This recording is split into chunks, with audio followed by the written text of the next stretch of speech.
এই গল্পটা হলো মোটাপুর জঙ্গলের, যেখানে অনেক অনেক পাখি থাকতো। ওইখানে দুটো ঈগল পাখিও থাকতো, সোনু আর মনু। আর ওরা দুজন ভাই ভাই ছিল। সোনু তো ভীষণই খারাপ ছিল, আর মনু ভীষণই ভালো। সোনু সবসময় কিছু না কিছু নেওয়ার জন্য অন্য পাখিদের মেরে ফেলত, আর মনু সেই জিনিসটাই নেওয়ার জন্য বেশ মিষ্টিভাবে সহজভাবে করে দিত। একদিন সোনু খাবার নেওয়ার জন্য জঙ্গলে বেরিয়ে পড়ল।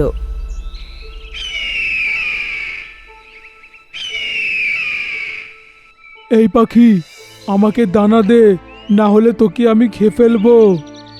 আরে এটা কি অসভ্যতামি!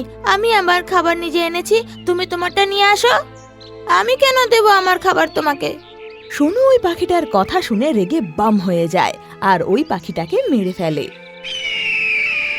ঠিক ওই জায়গাতেই মনু উড়তে উড়তে আসে, আর ও দেখে যে সোনু ওই পাখিটাকে মেরে ফেলেছে। ও শিগগিরই ওখানে গিয়ে সোনুকে ওখান থেকে সরিয়ে ফেলে আর সোনুর হাত থেকে পাখির বাচ্চাগুলোকে বাঁচিয়ে ফেলে।